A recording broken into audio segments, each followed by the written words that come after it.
Hello everyone, welcome to our channel. मेरा नाम ऐश्वर्या शर्मा है। आज जो हम टॉपिक करने जा रहे हैं इनफाइनाइट सीरीज़ का ही एक टॉपिक है। इससे पहले हम test of convergence of infinite series कर चुके हैं। उसमें हमने जीपी टेस्ट किया था, general necessary condition for convergence की थी एंड उसके बाद हमने कंपैरिजन टेस्ट किए थे। आज जो हम टेस्ट करने जा रहे हैं वो है हमारा डी अलम्बर्ट रेशो टेस्ट। सबसे पहले हम डी अलम्बर्ट रेशो टेस्ट की स्टेटमेंट पढ़ेंगे। If summation of a n is infinite series and limit n approaches to infinity, a n divide by a n plus one is equal to l आ गया। Then if limit of the series है greater than one है तो जो हमारी सीरीज़ होगी वो होगी कन्वर्जेंट। एल अगर लेस देन वन है तो सीरीज़ होगी डाइवर्जेंट। एल अगर वन हो गया तो मेरा टेस्ट फेल हो जाता है। एल इज़ इक्वल टू अगर इन्फिनिटी आ गया तो कन्वर्जेंस है। अब इसकी प्रैक्टिकली इस क्वेश्चन को कैसे करते हैं। सबसे पहले हमें एक इनफाइनाइट सीरीज़ दे रखी हो गई, ठीक है, उसके हम ए एन पता कर सकते हैं। फिर हम ए एन प्लस वन निकालेंगे। A n divide by a n plus one को सॉल्व करेंगे, मैनिपुलेशन जो काटना होगा काटेंगे, जो डिवाइड होगा वो डिवाइड कर देंगे। उसके बाद जो मेरा एक्सप्रेशन आता है उस पर हम लगाएंगे limit n approaches to infinity, हमारा आंसर आएगा। उस आंसर की वैल्यू अगर हमारे पास ग्रेटर देन वन है तो कन्वर्ज करेगी infinite series, less than one है तो सीरीज़ डाइवर्ज करेगी, और एल की वैल्यू अगर इक्वल वन हो गई तो मेरा टेस्ट फेल हो जाएगा। बट एल की वैल्यू अगर मेरे पास इनफाइनाइट होती है तो मेरा जो इनफाइनाइट सीरीज़ है वो कन्वर्जेंट हो जाएगी। इसका एग्जाम्पल देखते हैं हम, जैसे ये रहा 1 factorial by 5, 2 factorial by 5 square, 3 factorial by 5 cube. और अगर मैं इसको सीरीज़ की फॉर्म में लिख दूं तो वो सीरीज़ की फॉर्म में होगा हमारा summation n factorial divide by 5 raise to power n आ गया। यहाँ से मुझे ए एन पता लग गया है। ए एन होता है हमारा n factorial divide by 5 raise to power n आ गया। हमने ए एन प्लस वन इस तरीके से भी किया है, हम दूसरे तरीके से करेंगे।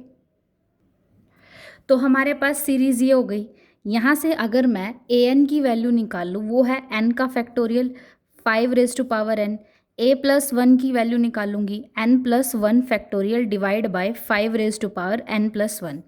उसके बाद मैं a n divide by a n plus one निकाल सकती हूँ, तो उसकी वैल्यू आएगी n factorial 5 raise to power, और अगर डिवाइड करेंगे तो उल्टा हो जाएगा 5 की पावर n प्लस वन और n plus one. n plus one को इंटू n फैक्टोरियल हम लिख सकते हैं। 5 की पावर n से हमारी ये कैंसिल होगी तो हमारे पास क्या बचा, इससे हमारा ये ऊपर बचा है हमारा 5, नीचे बचा है मेरा n प्लस वन। अगर मैं इसी पे a n divide by n plus one का रेशो, इस पे अगर मैं लिमिट लगा दूँ तो इसकी वैल्यू 5 बाय इन्फिनिटी होगा 0। अब देखो ये हमारा 0 1 से बड़ा है, नहीं 0 1 से छोटा है, तो ये इनफाइनाइट सीरीज़ कैसी हो जाएगी मेरी, डाइवर्जेंट। हम इसके फर्दर क्वेश्चन करते हैं। जैसे ये दे रखा है हमें इनफाइनाइट सीरीज़ है, इसकी वैल्यू ए एन है हमारी एक्स की पावर एन कोस की पावर 1 बाय एन है, ठीक है। अगर हमने ए एन प्लस वन निकाली है, ठीक है, तो इसकी वैल्यू हो जाएगी एक्स की power n plus one cos की power 1 by n plus one, ठीक है। Limit n approaches to infinity, a n divide by a n plus one निकालना हमने। अगर हम इसको इससे डिवाइड करेंगे तो 1 बाय एक्स रह गया, इसको इससे डिवाइड करेंगे कोस ऑफ 1 बाय एन है, cos of 1 by n plus one है। एन अगर मेरा इन्फिनिटी को अप्रोच कर गया है, इन्फिनिटी को 1 बाय इन्फिनिटी 0 और 1 बाय इन्फिनिटी 0, कोस 0 होता है 1 और ये भी मेरा 1 आ जाएगा, तो इसकी वैल्यू आएगी मेरी 1 बाय एक्स। अब यहाँ देखो, अगर 1 बाय एक्स की वैल्यू जैसे हमने इस टेस्ट में पढ़ा है, अगर हमारी 1 बाय एक्स की वैल्यू ग्रेटर देन 1 आ गई तो जो ये मेरी सीरीज़ हो जाएगी कन्वर्जेंट हो जाएगी। तो यानी x की वैल्यू लेस देन 1 के लिए इनफाइनाइट सीरीज़ कन्वर्जेंट है। 1 बाय एक्स की वैल्यू अगर लेस देन 1 आ गई तो ये मेरी सीरीज़ डाइवर्जेंट हो गई, यानी x की value greater than equal to के लिए डाइवर्जेंट है। तो अब हम x इक्वल टू 1 हमारा देखना रह गया।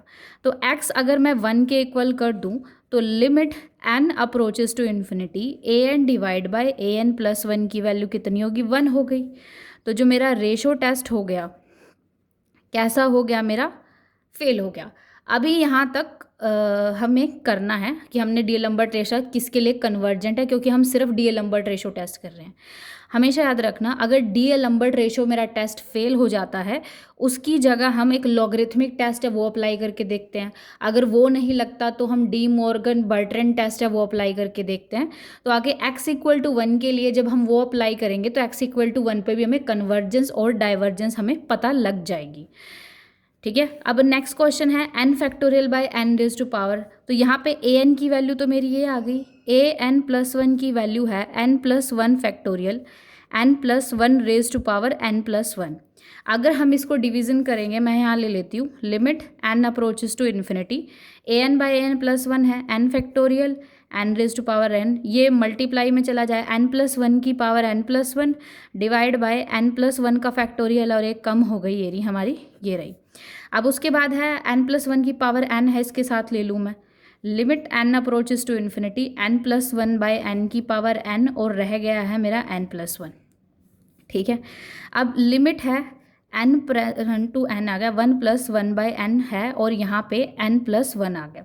अब देखो, हमने पीछे वीडियोस में क्वेश्चन किए थे, सीक्वेंस के लास्ट में किए थे, ऐसे एक्सप्रेशन की मैं वैल्यू कैसे निकालती हूँ वो हम कर चुके थे। तो यहाँ पे मैं डायरेक्टली आंसर यूज़ करूँगी। इसकी वैल्यू e होती है, n अप्रोचेस टू इन्फिनिटी, तो इसकी वैल्यू क्या ही है, इन्फिनिटी। लिमिट अगर मेरी इनफाइनाइट आ जाती है तो सीरीज़ मेरी कन्वर्जेंट होएगी। तो बाय डीएलम्बर्ट रेशो टेस्ट ये सीरीज़ कैसी हो जाएगी, मेरी कन्वर्जेंट हो जाएगी। उसके बाद हम थर्ड एग्जाम्पल लेके चलते हैं, 1 का स्केयर 2 का स्केयर बाय 1 फैक्टोरियल, ऐसे ऐसे है। तो अगर इनफाइनाइट सीरीज़ को मैं कॉम्पैक्ट फॉर्म में लिखूँ तो कैसे लिखूँगी, n का स्केयर n+1 का स्केयर डिवाइड बाय n का फैक्टोरियल हो गया। ठीक है, ये मेरा an आ गया। इसको अगर मैं काट दूँ, an है तो an+1 निकालूँ मैं, n+1 का होल स्केयर n+2 का whole square divide by n+1 का फैक्टोरियल है। उसके बाद limit n approaches to infinity an divide by an+1 है हमारा। अगर मैं इसको डिवाइड करूँगी, इन दोनों को डिवाइड, ये तो ख़त्म हो जाएगा मेरा, तो यहाँ पे आएगा n² factorial multiply n+1 factorial divide bye n+2 की पावर स्केयर आ गया। अब मैं n+1 फैक्टोरियल को मल्टीप्लाई में n फैक्टोरियल कट कर सकती हूँ, कट हो गया। उसके बाद n इंटू n+2 का फैक्टोरियल हो गया हमारे पास। ठीक है, और यहाँ आ गया मेरा n+2।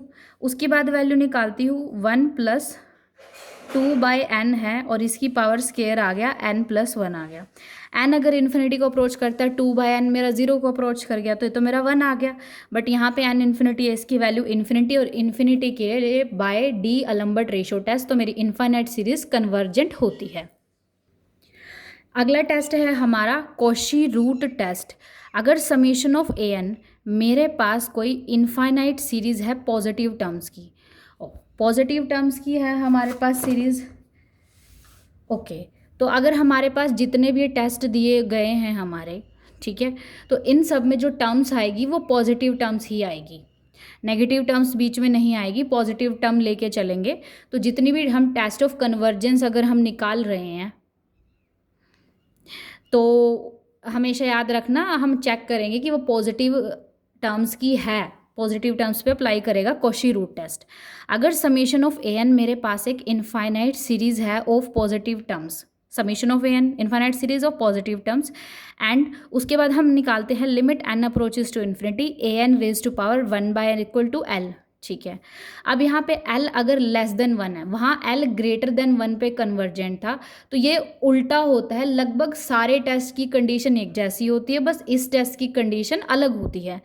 वहाँ पे l ग्रेटर देन 1 है, तो उन सब पे मेरा टेस्ट कन्वर्जेंस करेगा। जितने भी हम टेस्ट पढ़ेंगे, D'Alembert ratio test, Cauchy logarithmic test, De Morgan Bertrand test, Cauchy test, उन सब में जब l ग्रेटर देन 1 होगा कन्वर्जेंट होगा। कॉशी रूट टेस्ट अलग होता है उन सब से, तो इसमें उल्टा होता है। l अगर लेस देन 1 हो गया तो सीरीज़ कन्वर्जेंट होएगी, l अगर ग्रेटर देन 1 हो गया तो सीरीज़ डाइवर्जेंट होएगी, l अगर 1 हो गया तो मेरा टेस्ट फेल हो जाता है।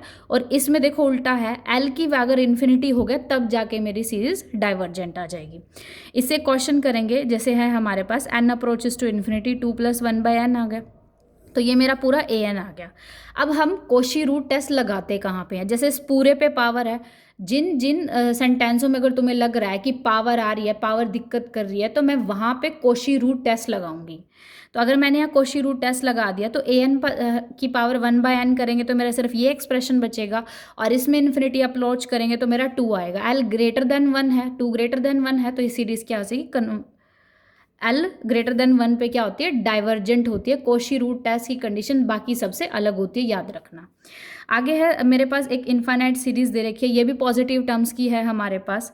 तो अगर इसमें हम यहाँ पे जो है इसकी पावर n दे रखी है, तो इसको कोशी रूट टेस्ट से हम कर सकते हैं।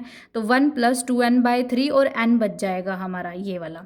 उसके बाद है 2/3, अगर मैं इन्फिनिट करूँ 1/∞ 0 हो जाएगा, 2/3 हमारा <1 है, तो इनफाइनाइट सीरीज़ कैसी होती है मेरी, कन्वर्जेंट। नेक्स्ट हम कुछ क्वेश्चन करते हैं कोशी रूट टेस्ट के। जैसे है समीशन n की value 1 to ∞, n minus log n है, डिवाइड बाय 2n है। तो यहाँ पे देखो जो हमारा a n आएगा n की पावर में आएगा, तो अगर limit n approaches to infinity, a n की पावर मैं 1/n कर दूँ, limit n approaches to infinity, तो यहाँ पे आएगा n minus log of n है, डिवाइड बाय 2 माइनस n आ गया। अगर इसको मैं फर्दर सॉल्व करूँ, limit n approaches to infinity 1 minus log n/n आ गया है, और ये मेरा 1/2 इस पूरे पे आ गया। देखो अगर n इन्फिनिटी को अप्रोच करूँगी, infinity divide infinity by infinity है, तो ऐसी लिमिट को सॉल्व कर, लेकिन हमने पढ़ा है लॉपिटल रूल या एल हॉस्पिटल रूल लगेगा। इसको सॉल्व कैसे करेंगे, इसका ऊपर का डेरिवेटिव 1/2, नीचे का 1, तो ये पूरा 1/n आ गया। n इन्फिनिटी को अप्रोच करता है तो ये पूरा 0 को अप्रोच कर गया, नहीं पूरा 0 को अप्रोच कर गया, तो इसकी वैल्यू 1/2 है। l की वैल्यू अगर <1 है तब जाके कन्वर्जेंट आएगी हमारे पास, ठीक है। अब हमारे पास ये हो गई, इस इनफाइनाइट सीरीज़ को लिख सकते हैं हम n का स्केयर n+1 का square divide by n+1 into n है, और इसकी पावर मेरी -1 आ गई, ऐसे लिख सकते हैं। तो अगर यहाँ पे मैं limit n approaches to infinity power में है, तो मैं यहाँ कोशी रूट टेस्ट लगा सकती हूँ। तो limit n approaches to infinity है, तो इसकी वैल्यू आएगी n+1/n है, इसका स्केयर माइनस n+1/n है, इस पूरे की पावर -1 आ जाएगी। लिमिट है n अप्रोचेस टू इन्फिनिटी। अब और इसको फर्दर सॉल्व करते हैं, इसको 1/1/n का स्केयर इंटू 1 + 1/n की पावर -1 आ गया। n अगर मेरा इन्फिनिटी हो गया है तो 0 हो गया, ये टर्म भी 0, 1 में से 1 गई 0, ठीक है, और माइनस पावर है, ठीक है, तो 0 की पावर है, तो ये 1/0 हो गया मेरे पास, और ये इनफाइनाइट होता है। और कोशी रूट में इनफाइनाइट पे कैसा होता है मेरे पास, डाइवर्जेंट होता है। आगे है समीशन n की वैल्यू 2 to ∞ है, इसको मुझे कोशी रूट टेस्ट से सॉल्व करेंगे, पावर में है।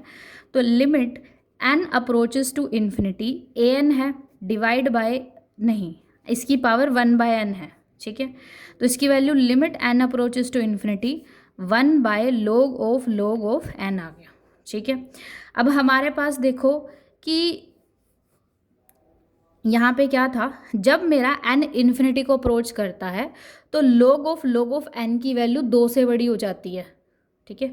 अब देखो यहाँ पे नहीं, 2 से बड़ी नहीं, n इन्फिनिटी हो गया, n इन्फिनिटी यानी पूरा इन्फिनिटी इसकी वैल्यू 0 है, और ये <1 है, तो ये इनफाइनाइट सीरीज़ क्या हो जाती है, कन्वर्जेंट हो जाती है। आज हमने जो 2 टेस्ट किए हैं, डी-एलम्बर्ट रेशो टेस्ट यानी उसमें रेशो होगा, और अगर कोशी रूट टेस्ट है होगा। डी-एलम्बर्ट रेशो टेस्ट हम ट्राई कर सकते हैं कि कौन कौन केस में लगेंगे, बट मेरा अगर कोशी रूट टेस्ट की बात करें, उससे जनरल है, जहाँ पावर ही पावर होगी वहाँ पे लगेगा मेरा कोशी रूट टेस्ट। आज के लिए हम ये 2 टेस्ट करेंगे। आगे हम जो 3 टेस्ट पे बात करेंगे वो है हमारे पास लॉगरिथमिक टेस्ट और De Morgan and Bertrand test, और उसके बाद है मेरा गोश टेस्ट। ये 3 टेस्ट कवर करने के बाद मेरे पास इनफाइनाइट सीरीज़ की कन्वर्जेंस डाइवर्जेंस बताने वाले टेस्ट कंप्लीट हो जाएंगे। उसके बाद फिर आगे हमारी अल्टरनेटिंग सीरीज़ चलेगी, जिसकी हम कन्वर्जेंस और डाइवर्जेंस अलग तरीके से बताएंगे। उसके लिए लेबनिज़ थ्योरम होती है, अलग से होता है। आज के लिए इतना ही। अगर आपको हमारा कंटेंट पसंद आ रहा है तो please like, share and subscribe.